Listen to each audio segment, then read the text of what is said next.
"I need a mommy," said the little girl to the mail-order bride sitting alone on the station bench. The winter light over the Dakota Territory did not warm a thing, but it told the truth. It showed the black locomotive breathing pale steam and the wind-battered boards of the Red Butte station and the neat handwriting on a ticket clerk's chalk slate. And it showed Linda Whitford sitting on a long bench with her carpet bag and her promise letter and the last of her certainty. The train that hauled her across half a country had gone on with a single high cry, and the platform emptied the way a pond empties of rings after a thrown stone. She had made herself sturdy for meeting a man named Walter Briggs, who called himself steady and God-fearing, and said she would find him at the station at noon, with a warm rig and a rope bed, and a small start at happiness, and noon had tilted toward afternoon, and nobody said her name. The clerk asked if she was waiting, and she said yes, and he said, "Best find shelter before the sun quits. Hotels near full on account of the blizzard talk. Boarding house dear, on account of the season." Linda told her heartbeat to hush and counted what she owned.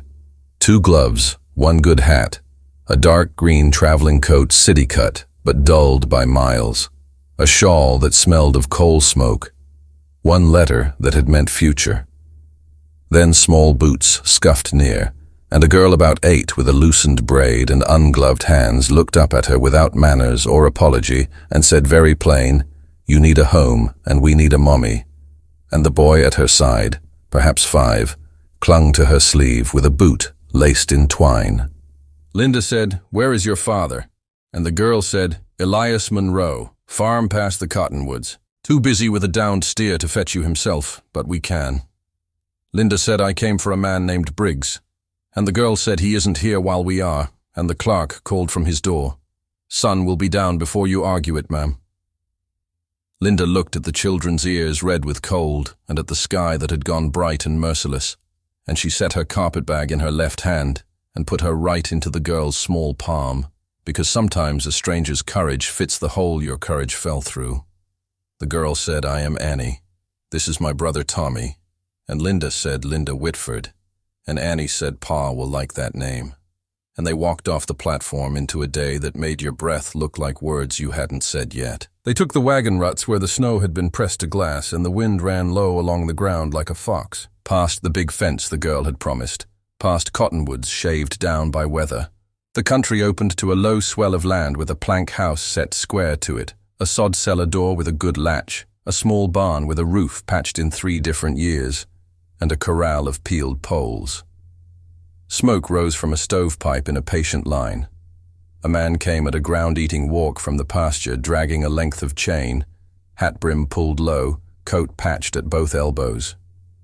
He had the look of someone who saved his words for tasks that could not be done twice. He touched his hat. "Elias Monroe, ma'am." "Annie fetched you then?" Linda said she had been left at the station and meant no trouble. He said trouble is cheaper than loneliness in winter, then stood aside at his own door to let her in first. Inside the room, the heat sat honest and thin. Coffee on the back of the stove had gone bitter. A blue-checked curtain made an ordinary kind of beauty above the bed corner. A Bible lay open to a psalm that knew about dry seasons. Linda set to work without asking permission, because work is the plainest way to tell a place you intend to treat it fair. She unwrapped her sleeves, washed at the basin, found meal and lard and salt, and made hoe cakes at the skillet while the children leaned near to smell tomorrow. Elias hung the chain, poured water for the horse, came back with a quieter face.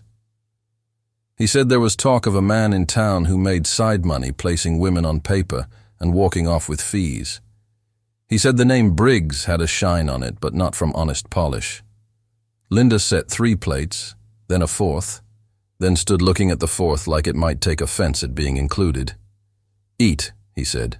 "We'll talk after." They ate the way people do when food counts more than talk. Elias mended a harness strap with his head bent, a man rewriting an old letter.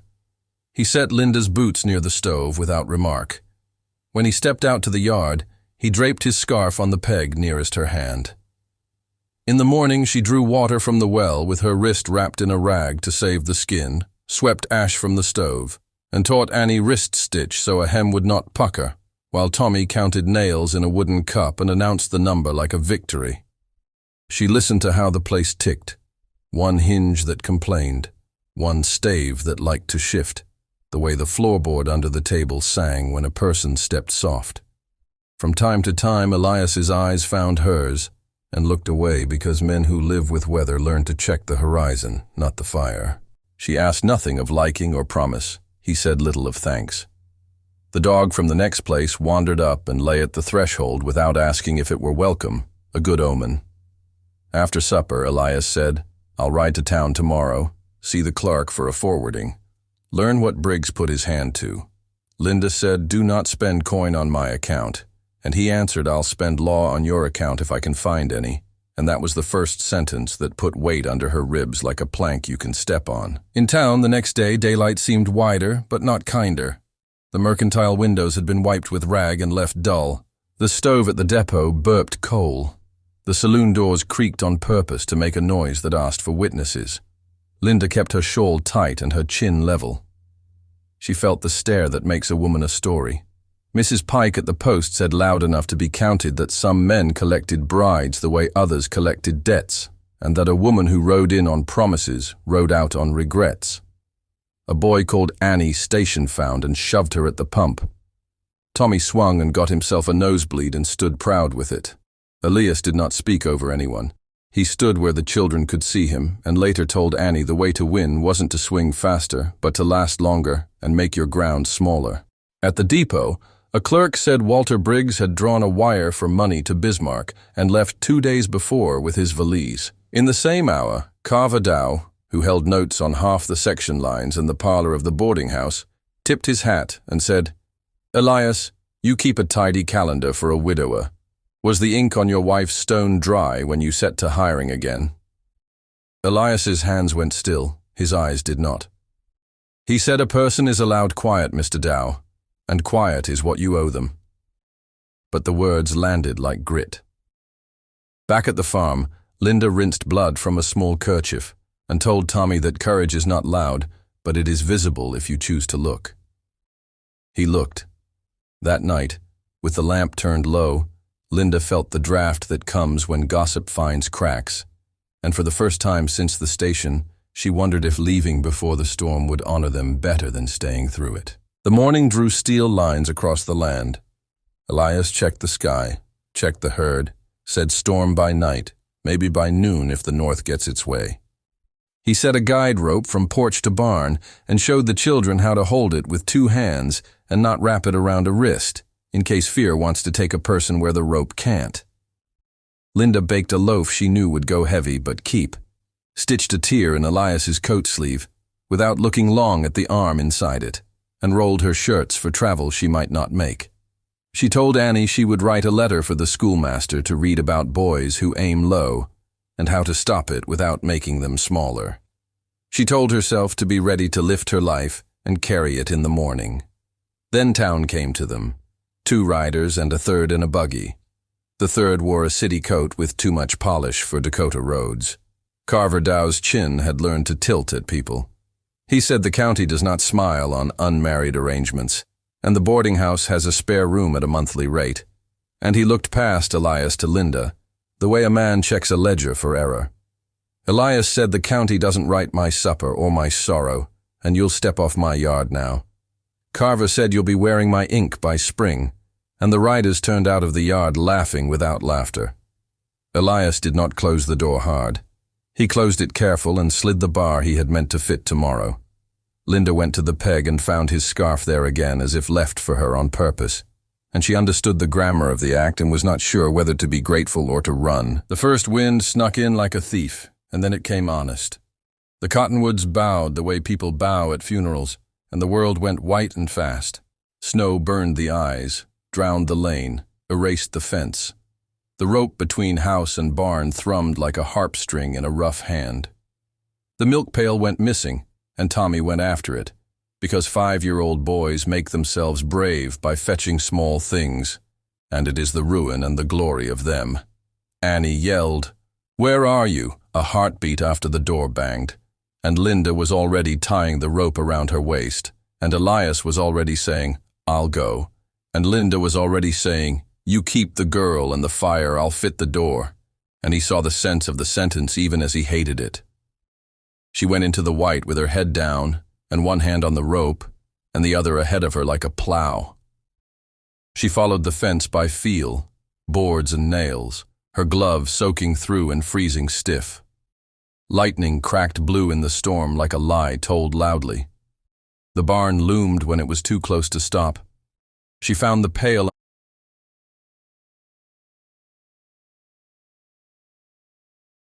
under the sled, and the boy under the south eave with his face tucked into his elbow and his breath coming wrong. She gathered him, turned, lost the rope, found the rope with a prayer that had no words, went hand over hand while the wind tried to make a kite of them.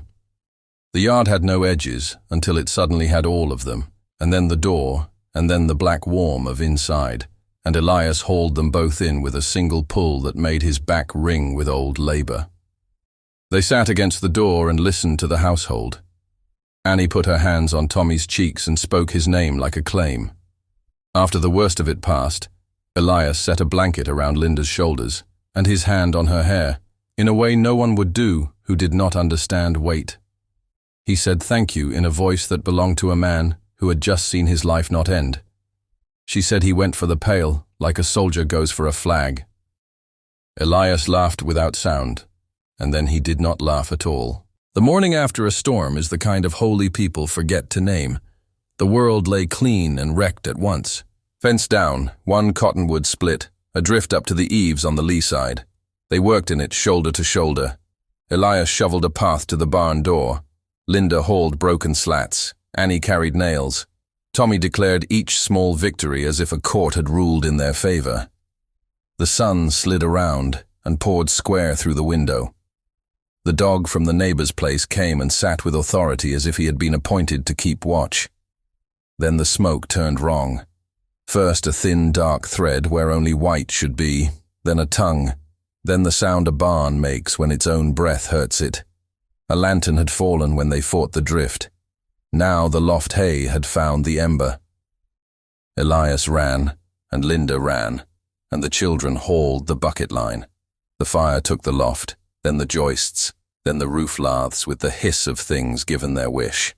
Elias cut the halter and slapped the mule's flank and got her clear. Linda threw water where water meant anything at all and shouted like a commander to keep the line moving. When the roof finally sighed and fell in, they had saved the animals and little else. Elias sat in the yard and bent at the waist and put his hands over his eyes. Linda bound the new cut at his forearm with a strip of her own petticoat and told him the truth without decoration. All the important things are still warm and breathing, which is what barns are supposed to hold. He nodded against it, because agreeing hurt. When night came, they slept in the smell of wet ash and survived it. Word goes where it is paid to go. By noon next day, Carver Dow had a cluster around him in town, and the talk had Linda standing improper in a widower's house, and Elias taking advantage, and the children needing a mother of the right sort, which in Carver's mouth meant licensed by his favor. The marshal had the good sense to keep his coat on, and his counsel close. He said if there was a complaint, he'd hear it out. Linda walked into the square with her head up, and the storm's burn still on her cheeks. She stood where people could see her hands were empty and clean. She said, I came here under a false letter and a false name signed to it, and a man called Walter Briggs took my money, and another man comes to my door to charge me for the air I breathe. She said when a boy goes out in a white wind, you do not stop to ask who has a ring on what finger. You go out into it and bring him in. The schoolmaster nodded. Mrs. Pike bit her lip where the teeth had been idle before. Carver smiled the way a man smiles when he thinks the floor will hold his weight. He said she talks like a stage player. What she lives like is another matter. Elias's voice came even and low from the edge of the crowd. What she lives like is a woman who saved my son when heaven had turned its back, and any man speaking against that better hold a better deed than the one I am laying down here. He took out the folded half of his homestead paper and said if the county wants a witness to her standing, it can witness mine. This place is hers to live in and work as equal. The children are hers to keep if ever I am gone. My word is on it." The marshal cleared his throat at the rawness of it, and Carver's smile found no floorboard. Carver tried another angle. He brought up church and the patience of widowers, and the need for example, and the cost of barns, and how debt is a tutor. The minister stepped forward and said, quiet, "Carver, because this sermon is not yours to preach." The boarding-house keeper remembered out loud when Carver had written her a note that read like a bill of sale for a heart, and liked the sound of her own backbone enough to repeat it twice. Somebody in back said Walter Briggs bought a one-way for Bismarck and whistled when he climbed aboard. The marshal said if anyone sees Briggs, he'd favor a talk, but until then he would favor folks minding their own fences. The schoolmaster gathered the town boys and told them a fist is an argument for people who do not know the grammar of mercy. Annie watched the boys look at the ground and found out what winning feels like when it does not ask for blood. Carver took his hat in his hand and put it back again and said, "We'll see what spring writes," and he left without waiting to be dismissed. That night, Elias put the children to bed with a story about a stubborn calf who would not cross water until the moon told it how. Linda listened to the cadence and gave herself permission to breathe like a person who means to stay asleep. Spring found them at their work. The new barn frame went up with neighbor hands, and a rope and pole raised that made the world look briefly like it liked people. Linda kept the ledger of feed and nails and seed, and her neat figures made sense of days that might have run together. Elias made a manger that would not squeal when a horse nosed it. Annie learned the bird calls the way other girls learn hymns. Tommy outgrew the twine in his boot. On a blue noon, with willow catkins shining dull silver and the creek impatient with melt, Elias brought out a small walnut box, rubbed smooth by two other hands, and set it on the table. He said, "This was my mother's brooch, and my wife's after, and I mean it for you if you will have the place it carries." And he did not stand like a king giving a jewel, but like a hired man offering his day wages. Linda did not answer with pretty words.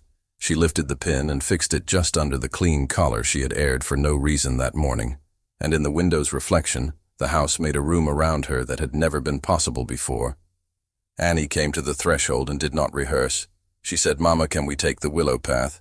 And Tommy said, "Mama, I can do the long throw now." And Linda said yes both times. And only later did she sit on the porch step and feel how the word had weight and how it did not crush. That evening, Elias brought in a short plank planed smooth. He had burned 2 letters into it, with a nail heated at the stove. LM. He fitted it above the door where Son would find it in the early hour. No speech sat on that act. None was allowed to ruin it. The creek ran on without caring, and somehow that made it kinder. The land had not promised easy. It had never lied about that. It had permitted honest, and that was enough to build on. Inside, the lamp made its little circle. Outside, the last of the winter wind forgot their names. The weeks after the barn raising carried a rhythm that neither Linda nor Elias wished to disturb. The mornings began with the smell of coffee and the slow sound of boots on the porch boards, and ended with lamplight pooling over a table set for 4. The barn stood solid now, its frame darkened by spring rains, and with that done, Elias turned his hands to a larger plan. One evening, while Tommy and Annie chased each other down the willow path, he unrolled a sheet of rough brown paper across the table. "I've been thinking," he said, tracing a square with his thumb. "This house has served, but the wind finds its way through too many boards. I want to build something sound enough for you to put your name on the lintel without worrying the roof will lift in the night." Linda looked at the sketch. Larger rooms, a porch running the length of the front, a second small chamber for the children. Her fingers lingered over the lines. "That's more than a repair," she said softly. "That's a promise." The days that followed brought wagon loads of timber from the sawmill and neighbors lending more hands than she had dared to hope. Elias worked at the frame with his coat off, the spring sun catching in his light beard and hair. He spoke little but often glanced toward where she stood with Annie, sanding the edges of the window frames. In the evenings they spoke of where the stove should stand, how the shelves would run, and whether the south window should be wide enough to see the cottonwoods in leaf. Annie suggested a shelf for her books, Tommy demanded a hook for his slingshot, and Linda added them both to the plan. One night, after the tools were set away and the children asleep, Elias lingered on the porch beside her. The smell of cut wood hung in the warm air. "I've built for myself before," he said, "but this is the first I've built with someone in mind every step." She met his gaze, steady as the horizon. "Then we're building the same thing." By midsummer, the house stood complete, wide-planked, tight-jointed, with a roof that sang softly in the wind instead of groaning. The porch boards shone with linseed oil, and the windows caught the afternoon light like still water. On the day they moved in, Elias carried the last trunk inside while Linda set the brooch, the one from his mother and his late wife, on the mantel for the first time. It seemed to belong there. That evening, neighbors came with pies, bread, and jars of pickled beans. The table groaned with food, laughter rolled across the yard, and Annie fell asleep on the new porch swing before the last wagon clattered away. As the lamplight filled the rooms, Linda stood in the doorway and felt the weight of the word home settle into her bones in a way it never had before. Elias stepped up behind her, one hand resting lightly at her waist. "It's not just boards and nails," he said quietly. "It's what we put inside it. And who." She turned, her hand finding his. "Then let's keep filling it, one honest day at a time." His answer was a slow nod, the kind that meant agreement wasn't just for the moment, but for every season to come. Before bed, he lifted a smooth plank, freshly planed, and with the same steady hand that had burned LM above the old door, he carved a new sign, Monroe and Whitford. He set it above the porch where the morning sun would touch it first. The children, drowsy but curious, asked why both names. Elias looked at Linda. "Because this place stands on more than one set of shoulders." The last light of the day spilled across the yard, turning the cottonwoods gold. Linda breathed it in, the scent of fresh timber, the distant sound of the creek, the warmth of the man beside her, the safety of children inside. And she knew without speaking that the wind could come as it pleased. They would meet it together. In the heart of the Dakota Territory, where storms test the strong and the land answers only to those who keep their word, a woman found not the promise she was sold, but the one she made for herself. And with that, another piece of the West learned the shape of a home. If you've walked this far with me through the dust, snow, and long miles, consider subscribing and ringing the bell, so you never miss another story from the heart of the old frontier.